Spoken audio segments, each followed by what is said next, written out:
What's up guys, Houndish here, and today has been a pretty huge day in terms of news for Destiny 2. And so we're going to cover it in this video. We're going to talk about Shadowkeep, the new DLC dropping on September 17th of this year. There are going to be a bunch of systematic changes to the game, of course new content, we're returning to the moon, and Eris Morn is coming back. Bungie teased changes to armor, we're going to get new finishing moves in the game, and we get a look at some new exotics as well. But on top of this, of course, there is a new Bungie Vidoc, and they did a livestream reveal where they talk about Destiny 2 New Light, which is a new free-to-play version of Destiny 2, which is going to essentially be the base game. So we're going to break everything down. This includes conversation about Year 3 content, some of the stuff we can expect to see, and the future of Destiny in general. So guys, let's get into it. So from the livestream reveal, Bungie talk about self-publishing and how they're looking at Destiny. They say that this fall, they're taking steps towards the RPG and MMO elements, and they want to bring back the stats to the game. We'll talk about some of the new systems in just a moment, but it does look like D2 is going to be supported for quite a long time. They talk about the next 2 to 5 years of content, and of course that's pretty insane. There was mention of Destiny 3, and Luke Smith said that anything other than D2 is pretty far out, and they've committed the team to Destiny 2's future at the moment. So obviously not a direct confirmation of anything in particular, other than the fact that we could see another 2 to 5 years of content for Destiny in one form or another, and a significant portion of that does include the future of D2. Destiny 2 is also going to be launching on Google Stadia. It's a new platform that allows you to kind of game stream, and players will be able to play D2 literally on a Chrome browser anywhere. That's coming in November, but also cross-save is coming to D2, and that includes that new platform, but players will be able to play characters on any of the platforms, and that does include PlayStation 4, as well as Xbox, PC, and the Stadia. They do briefly talk about New Light, which combines kind of Year 1 base content for free, and allows players to access the new stuff as well. But Shadowkeep, the new DLC that comes in September, is actually a standalone DLC, so you can buy it without buying D2, or any previous expansions, an annual pass or anything like that. You just need New Light if you are a new player. We'll cover how that works in more detail shortly, but they also confirmed that there will be no more exclusives for any platform. So PlayStation exclusives are gone, and of course they're not going to do the same thing with any of the other platforms. But speaking of platforms, Destiny 2 on PC is actually moving out of the Blizzard launcher and going over to Steam. Bungie say players can move over for free. It's a basic account transfer, your progress continues, all the DLC and things that you own right now will still be available. There will literally be no changes to the game other than the fact that you'll be launching it via Steam. So PC players, let us know what you think about that, and of course Shadowkeep will also launch on Steam. And so if you want details about any of the stuff we've spoken about, the new platforms, cross-save, I will link all of that stuff in the description below. But now, let's get into the new content that we're going to see in the Shadowkeep DLC. And I'm pretty sure I'm going to keep calling that Shadowfall, man. And we see some of this in Bungie's new Vidoc, but we are going back to the moon, and quite a bit has changed in this location. They describe and show us this giant scarlet fortress with terrifying new enemies, and these are called nightmares. They're actually villains from our Guardian's past, and that's why we're seeing some familiar enemies. They say that the map for the moon is very similar and features many of the same kind of areas, but has been expanded to over twice the size of the original version. And they also tease that it will feature a section from the First Light PvP map back in D1 if you remember that one.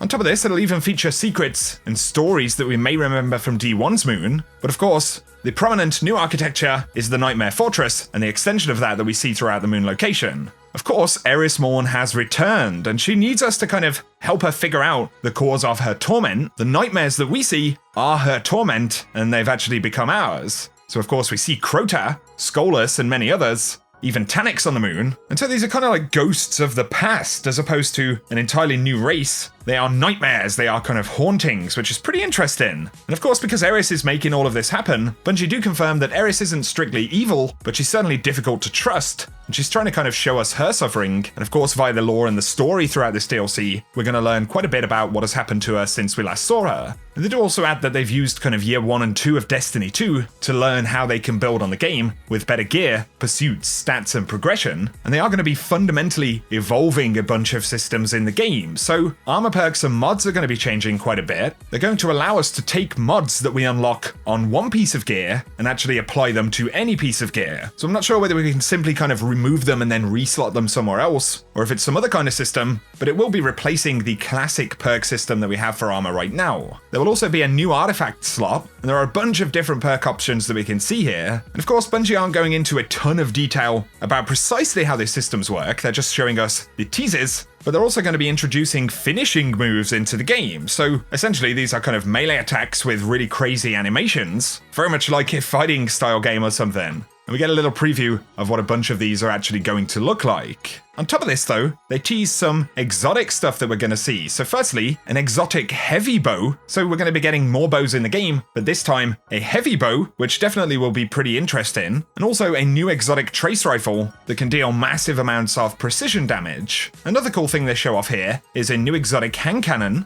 And it actually doesn't have a name on the tooltip right there because it's in development, but they describe it as being very much like a one-handed sniper with a huge scope on it. And of course, you will spot plenty of gear, different locations, enemies and stuff in the background. But then there is the question of other kind of quality of life stuff in the game. And there was conversation about PvP. They say that there will be a renewed focus on PvP, so they're looking to bring back old game types, maps like Widow's Court that we can see right here, and expanding on Crucible Labs. But this is only the beginning of what they have planned, and of course this is what's coming in Season 8, or Season of the Undying, which is when Shadowkeep actually launches. They add that they want to add different types of content and mix and match in different seasons, so again, more PvP maps, but they also speak about the possibility of focusing on different content, so things like strikes, core destinations, and some of the things which we haven't seen as much of in the annual pass over the past year. There were questions about trials, and Datto was, of course, on the stream, but Luke Smith confirmed that Bungie planned to fix some of the most prominent issues with PvP, and this will be in Season 8, and after repairing the Foundation, it's possible that trials will have some kind of return, but there absolutely was no promise of that for now. So repairing the Foundation is definitely the focus for Season 8, and unfortunately we don't know anything else at the moment. And there was a question about how Bungie will handle having less developers from Activision, and whether they can kind of keep up and produce the amount of content that players want to see, and they say they have been expanding and rearranging their dev teams in preparation for self-publishing. And of course, we'll have to see how that affects content that we get after September inside of Year 3 and beyond. Once again, we are going to a kind of standalone DLC model again, so there are no strict promises about what we get after that, outside of the fact that Bungie say they are going to be supporting the game. Also, inside of the Vidoc, they did show us that we're going to be getting a Black Garden raid, which is pretty exciting actually. On top of this, there will be things like new dungeons. If we look at the breakdown of content for Shadowkeep right here, we are awaiting further details, but the features include new missions and quests, new destination, and dungeon. So there will be a new dungeon, as well as new armor and gear to earn, as always, but then an all-new raid, so not a reprise raid from D1 or anything like that. We do see Crota as one of the nightmares, but apparently that's not going to be an actual raid. And it will also include the Season Pass for Season of the Undying. So seasons in themselves are kind of going to have a pass, and the standalone edition of Shadowkeep includes a digital copy of the game and a single Season Pass, providing exclusive activities and rewards. Now, if you go for the Digital Deluxe Edition, if you are already a player of Destiny 2, it'll include access to 4 season passes, each offering seasonally unique activities and rewards. And then there is a Collector's Edition as well, and you can check all of that stuff out on the store pages. And to expand a little bit on what New Light will be like, it will actually have a new kind of mini campaign, and they say that we'll wake up in the Cosmodrome to complete a kind of reprise mission, and then players can go off into the worlds of D2.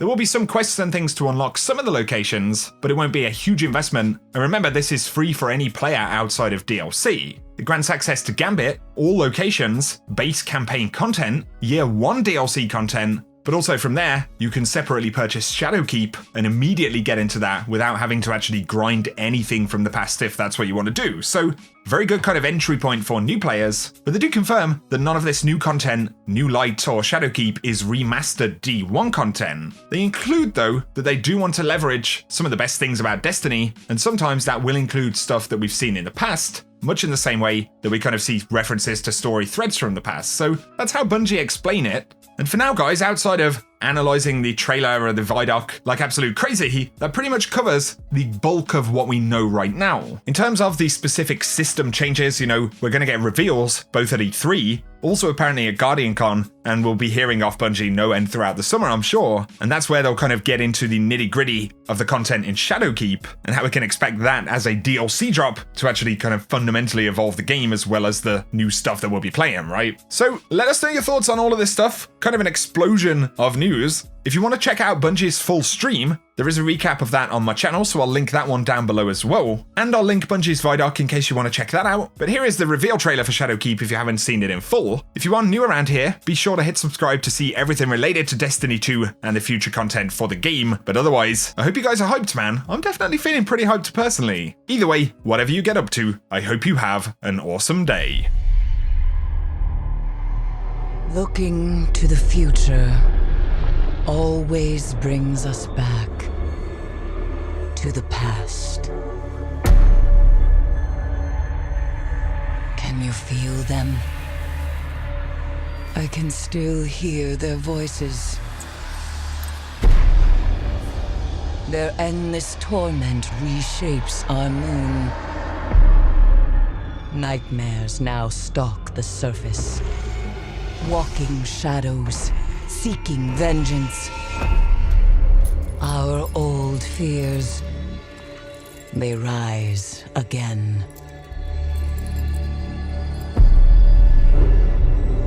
And in the dark below, something wicked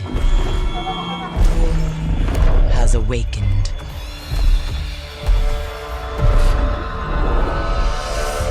We must bring an end to this suffering. One way